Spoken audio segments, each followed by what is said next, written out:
Okay. Okay class. ठीक है, तो हम लोग बात कर रहे थे कि भाषा क्या होती है। आई होप कि हम लोगों को क्लियर हो गया होगा कि व्हाट इज लैंग्वेज। फिर मैंने आपको बताया कि लैंग्वेज में हमें ये पता होना चाहिए कि भाषा का प्रयोग हम कहाँ कहाँ करते हैं, कैसे कैसे हम भाषा का प्रयोग कर सकते हैं और क्यों करते हैं। और बहुत जाहिर सी बात है कि मनुष्य जो है वो एक सामाजिक प्राणी है, ठीक है। और सोसाइटी में रहने के नाते उसे जो है अपने बातों को, अपने भावों का आदान प्रदान करना होता है, कम्युनिकेशन करना होता है, जिसके लिए सबसे बढ़िया साधन क्या है, हमारी भाषा है। ठीक। अब हम जितना काम कर रहे हैं बीएड में अपने ऊपर, स्पेशली आप अपने ऊपर जो काम कर रहे हैं, अपनी भाषा में किस प्रकार से आपको और ज्यादा सुधार लेकर आना है, भाषा जो है आप कैसे अपनी इतनी इफेक्टिव बना सकते हैं कि सामने वाला बंदा जो है वो आपका जो आपको सुनने पर मजबूर हो जाए। टीचर क्या होता है, व्हाट इज टीचर, की जो इफेक्टिवली अपने बातों को दूसरों तक पहुंचा सकता है, वो इफेक्टिव टीचर होगा। कि आप बोल भी रहे हो और सामने वाला सुन भी नहीं रहा है, आप बोलते चले जा रहे हो, तो उसका मतलब फिर पढ़ाने का जो ऑब्जेक्टिव है वो खत्म हो जाता है। ठीक है। तो एक तो होता है कि भाषा जो है वो इस तरह से प्रभावशाली हो कि आपका जो है आपकी पकड़ भाषा पर इतनी हो कि बहुत आसानी से सामने वाला समझ ले और बहुत इंटरेस्ट से आपकी बात सुने भी। ठीक है, तो टीचर को ऐसा होना चाहिए। तो इसलिए भाषा विषय को बहुत ज्यादा समझना, पढ़ना आपके लिए आवश्यक है। पहले भाषा को समझते हैं, इसकी विशेषताएं क्या क्या है। ओके। ये इंग्लिश हिंदी दोनों में है। अगर जिसने हिंदी में लेना है, आप पहले ले लो। अगर किसी ने पिक खींचनी है तो आप ले सकते हो, ताकि आप अपना प्रिंट अपने पास रख सकते हो। जो जो मैं पढ़ा रही हूँ उसके बाद मैं इसको एक्सप्लेन कर दूंगी, तो आपके लिए आसान हो जाएगा। और इंग्लिश में लेना है तो आप इस तरह से ले सकते हो इसको। ले लिया, यस और नो? चलिए। यस। ठीक है। आ, आगे देखते हैं। अच्छा, पहली जो इसकी सबसे इंपॉर्टेंट जो पहला पॉइंट आता है इसकी कैरेक्टरिस्टिक्स में, वो होता है आर्बिट्रेरी, यानी कि यादृच्छिक है ये। इससे क्या मतलब हो सकता है, कौन बताएगा मुझे? हम कहते हैं भाषा एक यादृच्छिक व्यवस्था है इसकी, इसका मतलब क्या होता है? यस। कुछ भी बोलो, गलत ही बोलोगे, स्क्रीन पर ऑलरेडी लिखा हुआ है, इफ आप एक्सप्लेन मैम कर। इस पे कोई लिमिटेशंस नहीं होती? लिमिटेशंस नहीं होती, और भाषा की तो कोई सीमा है ही नहीं, है ना। और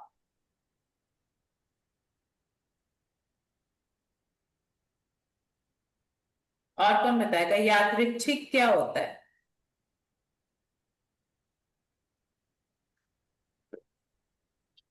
लिखा हुआ है, आगे पढ़ सकते हो आप। मैम मे बी इसका कोई नेचुरल कनेक्शन नहीं है, बट जो भी कम्युनिटी ने बनाया हुआ है वो है। बिल्कुल। मतलब कम्युनिटी ने जो बना दिया, हमने सेट कर दिया जी, ये जो मेरे हाथ में है ये पेन है। अब ये पेन क्यों है ये मुझे नहीं पता, ठीक है। या मैं अपनी फिंगर को हिंदी में उंगली बोलती हूँ और इंग्लिश में मैं इसको फिंगर बोलती हूँ, तो मुझे नहीं पता ये क्यों कहते हैं। यानी कि ये मनमाने प्रतीक चिन्हों की व्यवस्था है। यादृच्छिक का मतलब होता है मनमाना। समझ रहे हो? कि हमने दिमाग में सोच दिया कि ये जो शब्द है, अब हाथ को हम हाथ क्यों कहते हैं मुझे नहीं पता। कोई बच्चा क्वेश्चन करे जी पंखा पंखा क्यों, तो उस आप शब्द को और उसके अर्थ को, वर्ड और उसके मीनिंग को कनेक्ट नहीं कर पाते। वो यादृच्छिक है, वो आर्बिट्रेरी है। कि आपको जो भाषा के शब्द और उनके अर्थ के बीच में कोई सीधा संबंध नहीं होता। कि पानी को वाटर क्यों कहते हैं, इसका कोई वैज्ञानिक कारण नहीं है। मैं ये क्वेश्चन नहीं कर सकती ये पेन को पेन क्यों कहते हैं, पानी वाटर क्यों है। समझ रहे हो? तो इस कंसेप्ट को बोलते हैं यादृच्छिक। बहुत इंपॉर्टेंट टर्म है, मनमाना। यानी अपने मन से माना हुआ है, इसके पीछे कोई साइंटिफिक रीजन नहीं होता है। Is it clear? क्लियर है, यस और नो? तो यस मैम। इसकी पहली ही विशेषता ये यस मैम। का जो यादृच्छिक व्यवस्था है, यानी कि एक आर्बिट्रेरी सिस्टम है जो हमारे मन से माना हुआ है। ऐसे शब्दों की व्यवस्था है जो कि दिमाग में हमने अपने किसी ने मान दिया और उसको हमने कह दिया। ठीक है, जैसे पुराने गांव के लोगों ने कुछ किसी शब्द को कोई नाम दे दिया तो अब तक हम उसको उसी नाम से जानते चले आ रहे। किसी ने एक चीज को कोई नाम दे दिया और हम उसको उसी नाम से जानते हैं। हम उसे ये नहीं कह सकते कि भाई इसका ये नाम क्यों पड़ा। वो यादृच्छिक है, यानी कि मन माना हुआ, मन से हमने जो मान लिया वो यादृच्छिक है। फिर एक सामाजिक प्रक्रिया है। ये मैंने आपको बताया कि मनुष्य जो है वो सामाजिक प्राणी है। ठीक है, ये एक सामाजिक प्रक्रिया है और समाज में रहकर जो है वो आप सीखते हैं। Language is learn in a society.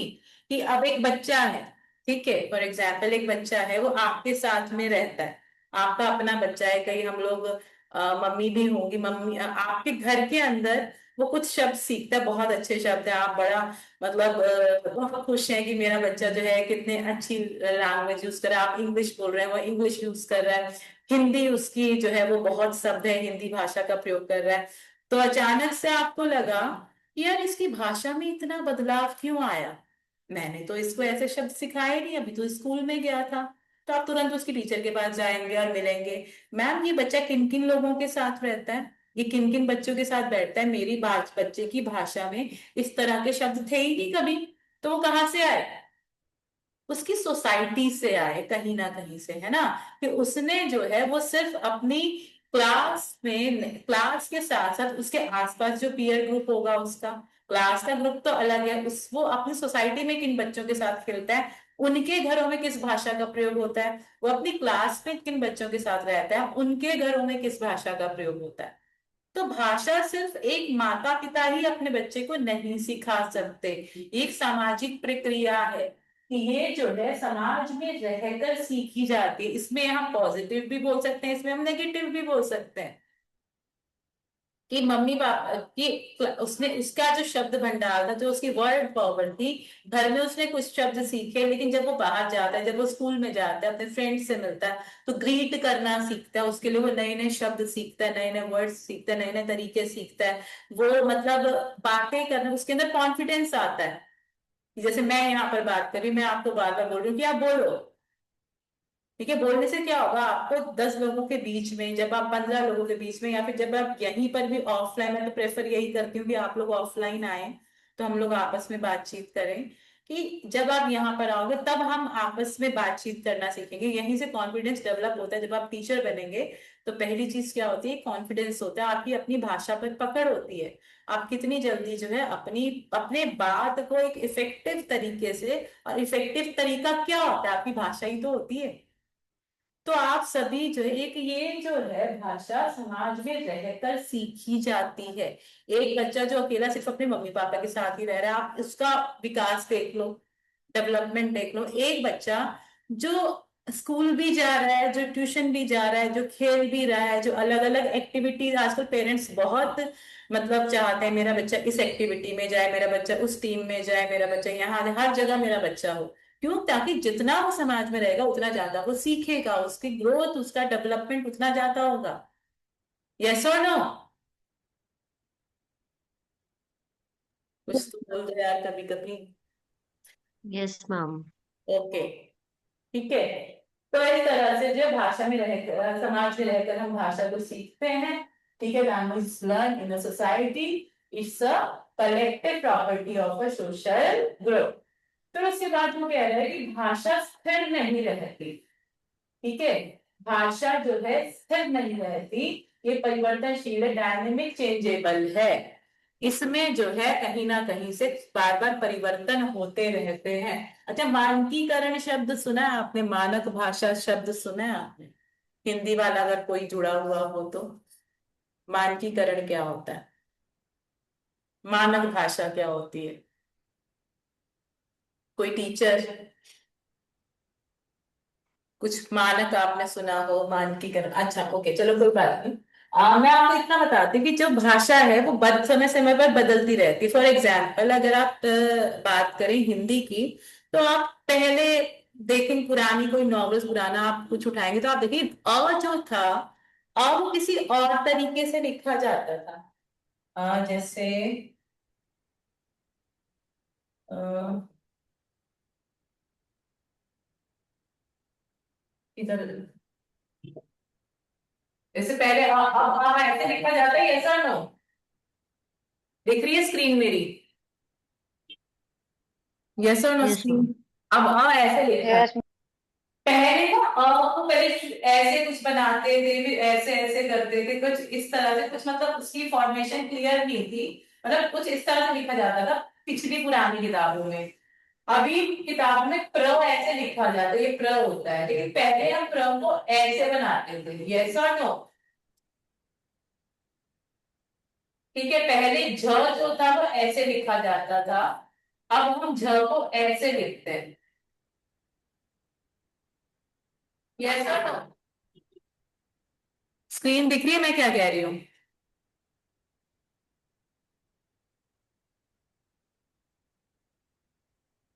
हाँ जी।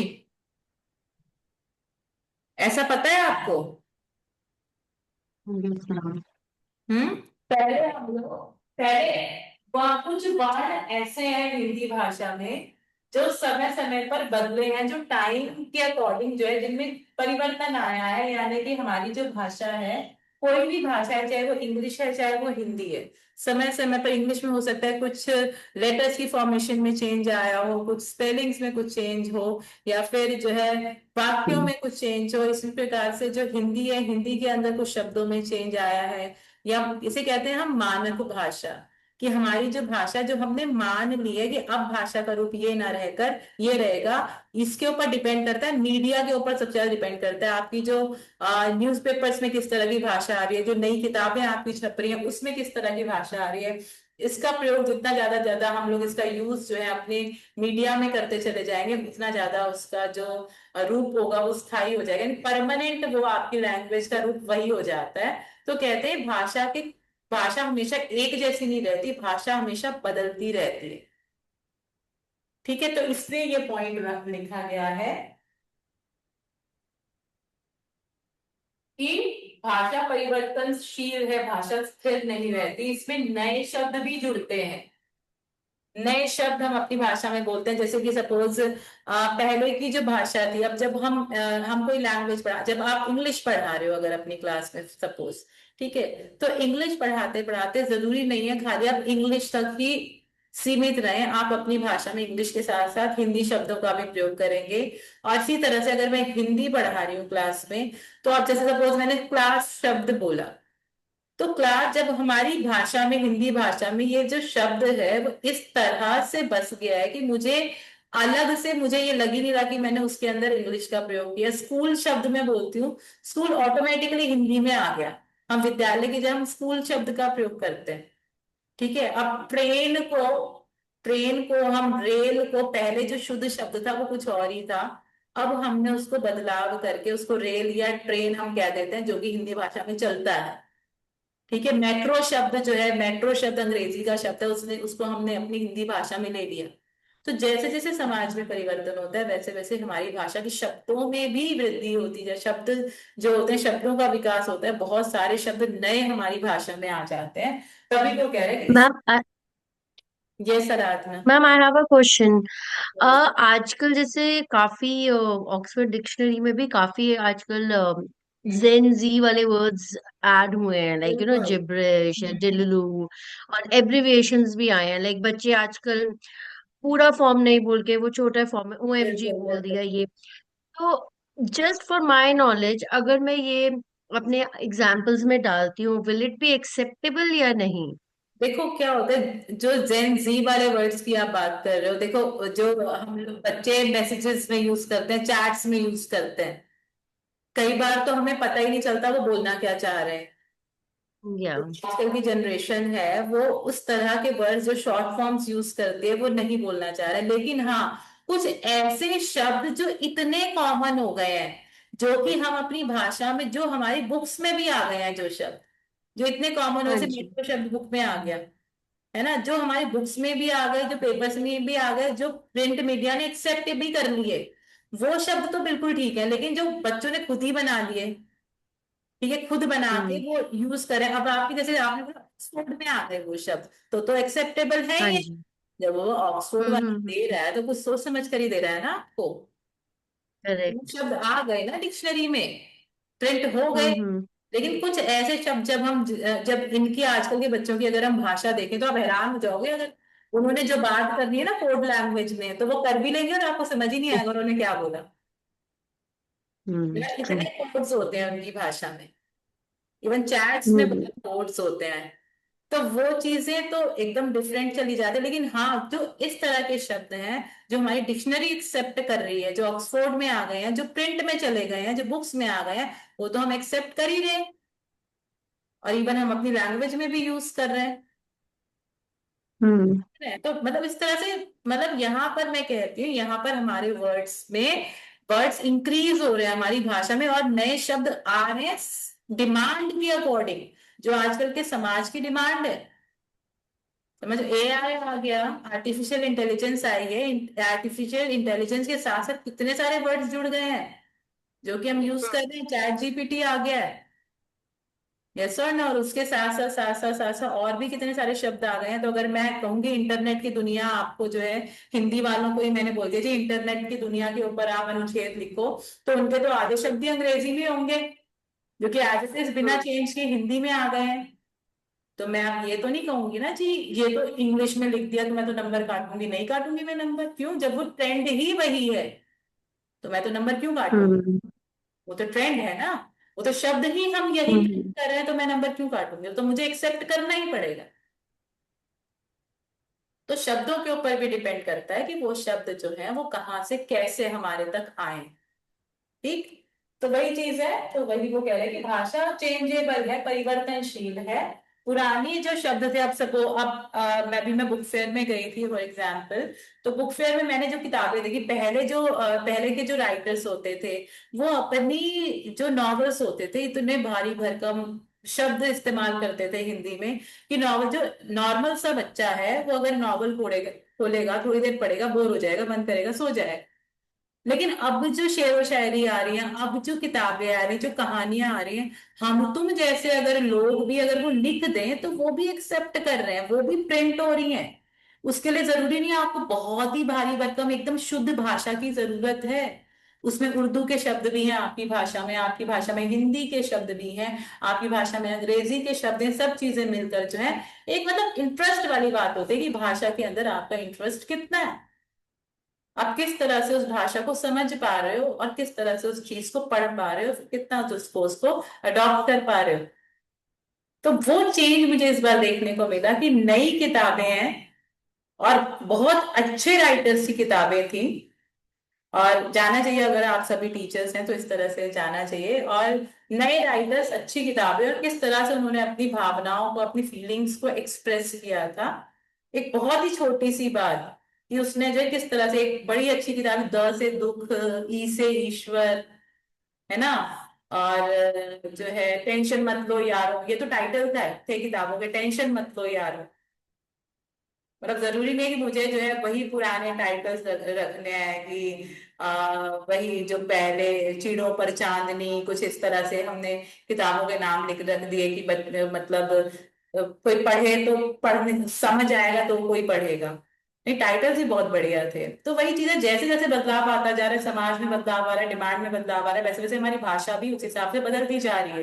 वो शुद्धता नहीं रह गई है जो पहले शुद्धता होती थी। लेकिन हाँ, एज अ टीचर हम लोग ये बच्चों को फोर्स कर सकते हैं, या ये कह सकते हैं कि अगर आप इंग्लिश बोल रहे हो तो कोशिश करें कि शुद्ध या एकदम प्योर इंग्लिश भाषा का प्रयोग करें। अगर आप हिंदी बोल रहे हो तो आप अच्छी भाषा का प्रयोग कीजिए। जरूरी नहीं है कि ऐसे समय पर ऐसे शब्द डाले जाएं जिनकी जरूरत है ही नहीं वहां पर, राइट।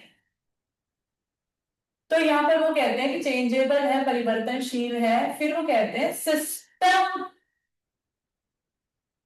जो सिस्टम ऑफ सिस्टम्स, व्यवस्थाओं की व्यवस्था भाषा के नियमों से बंधी होती है। Language follows a specific structure and set of rules, कि हर लैंग्वेज के पीछे उसके अपने रूल्स होते हैं, एक स्पेसिफिक स्ट्रक्चर होता है।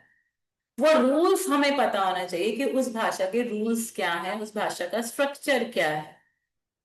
अब रूल्स में अब आप व्याकरण की तरफ चले जाएंगे, आप इंग्लिश की तरफ जाते हैं जी। अगर मुझे बताना है कि नाउन्स हैं तो ये नाउन्स हैं, नाउन्स की इतने जो है कॉमन है, प्रॉपर है, एब्स्ट्रैक्ट है, जो भी है वो सब चीजें हिंदी में चले जाएं। तो जातिवाचक है, व्यक्तिवाचक है, भाववाचक है। तो वो सब जो है संज्ञा का प्रयोग ऐसे होगा, सर्वनाम का, पूरे व्याकरण की पूरी व्यवस्था होती है। अगर मैं वाक्य करा रही हूँ तो मुझे पता होना चाहिए कर्ता पहले आएगा, सब्जेक्ट पहले आएगा, ठीक है, कर्ता आएगा, फिर कर्म आएगा, फिर क्रिया आएगी। ये एक स्ट्रक्चर है लैंग्वेज का। वाक्य में बोल रही हूँ कि मैं पुस्तक पढ़ती हूँ, ठीक है, तो मैंने बोला मैं तो कर्ता हो गई, पुस्तक कर्म हो गई, और पढ़ती हूँ आपकी क्रिया हो गई। ठीक है, ऐसे ही जो है उसका जो है क्या सब्जेक्ट हो गया, क्या ऑब्जेक्ट हो गया, और क्या वर्ब हो गया, एक सीक्वेंस में चले ना हम। अगर मैं बोलती हूँ मैं पढ़ती हूँ या पढ़ती मैं पुस्तक, तो वो तो अशुद्ध हो जाएगा।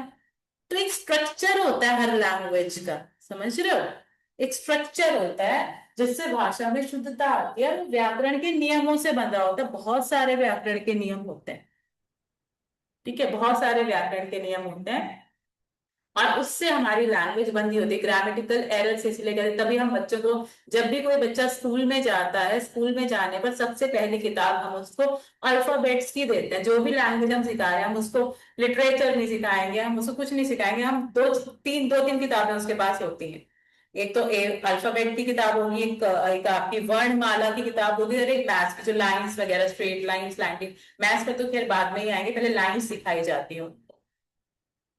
तो मतलब वो जो है, अगर मैं ये इनकी वर्णों की बात करती हूँ, तो व्याकरण से जोड़ दिया ना। यानी कि पहले कोई भी भाषा हम सिखाते हैं, सबसे पहले हम उसका व्याकरण सिखाते हैं। किसी भी बच्चे की अगर मैं बात करती हूँ, सबसे पहले हम उसका व्याकरण सिखाएंगे, फिर व्याकरण सिखाएंगे, फिर व्याकरण सिखाने के बाद जब बच्चा वर्ण सीख जाएगा तो वो शब्द पर आएगा, शब्द सीख जाएगा तो वाक्य पर आएगा, फिर उसके बाद जब वो वहां तक पहुंच जाएगा, तब जाकर मैं उसको पाठों पर डालती हूँ, लेसन्स पर लेकर आती हूँ।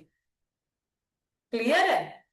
तो इसीलिए वो कहते हैं कि पूरी की पूरी भाषा नियमों से बंधी होती है, सिस्टम ऑफ द सिस्टम्स, ठीक है, व्यवस्थाओं की व्यवस्था है। फिर वो कह रहा है अर्जित संपत्ति, एक्वायर्ड प्रॉपर्टी है ये। एक्वायर्ड प्रॉपर्टी कैसे है कि बच्चा सीख के थोड़े ना आता है घर से। मम्मी से अगर बच्चे का जन्म होता है तो वो गर्भ से सीख कर नहीं आता है, वो यहाँ पर आकर सीखता है, वो सोसाइटी में सीखता है, अपने मम्मी पापा से सीखेगा, उसने वहां से अर्जित की, फिर वो अपने घर वालों से सीखेगा, वो सोसाइटी से सीखेगा। तो इस तरह से भाषा जो है वो अर्जित की जाती है। क्लास आपकी ओवर हो रही है, इन शॉर्ट में बता देते, मौखिक भाषा मुख्य रूप से ध्वनि संकेतों पर आधारित होती है, ठीक है। तो कुछ सिस्टम होते हैं इसके, तो इस ध्वनियां होंगी, जैसे मैंने वर्णों की बात की, वो ध्वनियां हैं जिसको मिलाकर शब्द बनते हैं। और हर एक लैंग्वेज में ध्वनियां होती हैं, सिंबल्स होते हैं, कुछ संकेत होते हैं, ठीक है, जिसको मिलाकर हम भाषा बनाते हैं। ठीक है बेटा? तो अब नेक्स्ट क्लास में आप एक बार इसको रिवाइज कर लेना, ठीक है, क्या क्या चीजें हैं। थोड़ा लैंग्वेज जब आप पढ़ोगे तो आपको चीजें थोड़ा सा और क्लियर होंगी, हमने क्या पढ़ा था, जो हम और कोशिश किया कीजिए कि हम लोग बोलें क्लास में। और ये भी नेक्स्ट बार में कोशिश करेंगे हमारी वीडियोस ऑन हो, ताकि हम वन टू वन एक दूसरे को देख पाए, जान पाए। कल को मुझे मिलेंगे तो मुझे पता रहेगा ये हमारे बच्चे थे, ठीक है।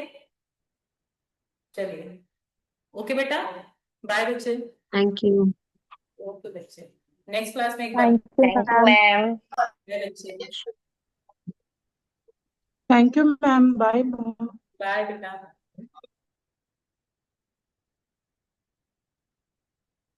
And